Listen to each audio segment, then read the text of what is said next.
আসসালামু আলাইকুম। নতুন একটা ব্লগে সবাইকে স্বাগত জানাচ্ছি।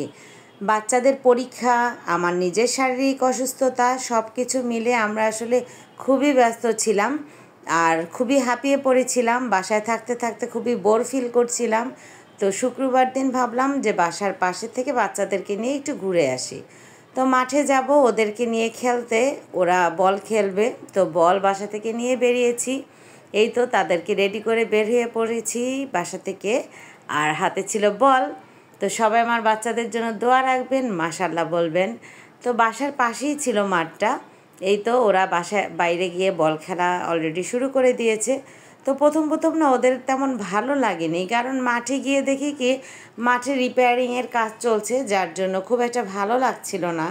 তারপর আস্তে আস্তে বললাম যে বাবা, তোমাদের ফ্রেন্ড হবে অনেক, তোমরা খেলা শুরু করো, দেখবে নতুন নতুন অনেক ফ্রেন্ডরা জয়েন হয়েছে। তো যেই বলা সেই কাজ, কিছুক্ষণ পরে মাঠে বেশ কিছু বাচ্চারাও ছিল, ওরাও জয়েন করলো ওদের সঙ্গে। তখন ওদের না ভালো লাগলো খেলতে। আমি নিয়ে যাই, ওরা নতুন কিছু মানুষ দেখুক, কিছু শিখুক, এই জন্য। তো ওরা খুব এনজয় করছিল ব্যাপারটা। তো দুই ভাই বোনই খেলছিল প্রথমে, তারপর আস্তে আস্তে এই তো বেবিরা কিছু কিছু অ্যাড হয়েছে। আমার কাছে ভালো লাগছিল, আমি ওদের ভিডিও করছিলাম। আর আরিশা তো জয়েন করবে না ওদের সঙ্গে। তো মাঠে না অনেক ফুচকার দোকান, বেলপুরির দোকান ছিল। আমি গেলাম, বাচ্চা বেলপুরি খাবে আমার ছেলেটা। তো মরিচ ছাড়া, ঝাল ছাড়া একটা বেলপুরি কিনতে। তো বারবার ইনস্ট্রাকশন দিচ্ছিলাম, মামা ঝাল দেয়া যাবে না। এই তো আমার পাখিরা বসে আছে বেলপুরির আশায়, মামা কখন তাদেরকে বেলপুরি দিবে। তো বেলপুরি রেডি করছে এখানে। খুব ভিড় ছিল, শুক্রবার তো। তো আমাদের বেলপুরি চড়ে আসছে, এখন আমরা অপেক্ষা করছি খাবো। তো কোনো ঝাল ছাড়া বেলপুরি কেমন লাগে বলেন? তারপরও বাচ্চারা ঝালে অস্থির, এখন পানির খোঁজে বেরিয়ে পড়েছে, পানি খাবে।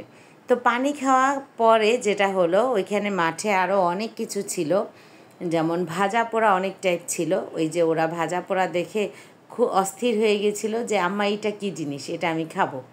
তো আলু ভাজা ওরা খাবে। তো আমি ভাবলাম যে হ্যাঁ খাও, সমস্যা নেই, কারণ আমি নিয়ে আসছি ওদেরকে যে ওরা নতুন কিছু দেখবে, শিখবে। সবচেয়ে ইন্টারেস্টিং একটা পার্ট ছিল যে আলুটা যখন পেপারে করে দিচ্ছে, আমার ছেলে বলছিল আম্মা কাগজে কেন দিচ্ছে, ওদের কি কোনো প্রিটিজ নেই বা বাটি নেই? আমার কাছে এটা খুবই ভালো লেগেছে, নতুন একটা জিনিস শিখলো যে কাগজে করেও জিনিস খাওয়া যায়। তো এরপরে ওরা আইসক্রিম খেতে গেল। বাচ্চারা এইসব না দেখলে কিভাবে শিখবে বলেন? ওরা তো ঘরে থাকে, রেস্টুরেন্টে খায়, খোলামেলা পরিবেশে খোলামেলা খাবার দাবার তো ওরা খায় না, যার জন্য ওরা জানেও না। আর আমার হাজব্যান্ড এখানে খাচ্ছিল শর্মা, যেটা খুবই বাজে ছিল, খুবই জঘন্য। আর আমার পছন্দ ছিল এই যে এক বাটি ফুচকা, যেটা প্রচণ্ড ঝাল দিয়ে বানানো হয়েছিল। তো আমার ছেলে খুব ট্রাই করছিল খাওয়ার, অ্যাট লাস্ট সে খেতে পারেনি, কারণ এত ঝাল ছিল। আর আমি খুবই এনজয় করেছি অনেক দিন পরে একটা ফুচকা। তো বাসায় আসার পরে তারা এই খেলনাটা কিনে এনেছে। এইটা যতবারই তারা দেখে ততবারই কিনে, আর হাবি জাবি অনেক কিছু বানায়। আসলে বাচ্চাদের খুশি আনন্দ। এই তো একটা ব্লগ আমরা আপনাদের জন্য শেয়ার করলাম, আমাদের একটা ছোটোখাটো ব্লগ, একটা সুন্দর কিছু মুহূর্ত। ভালো থাকবেন, দোয়া রাখবেন। আল্লাহ হাফেজ।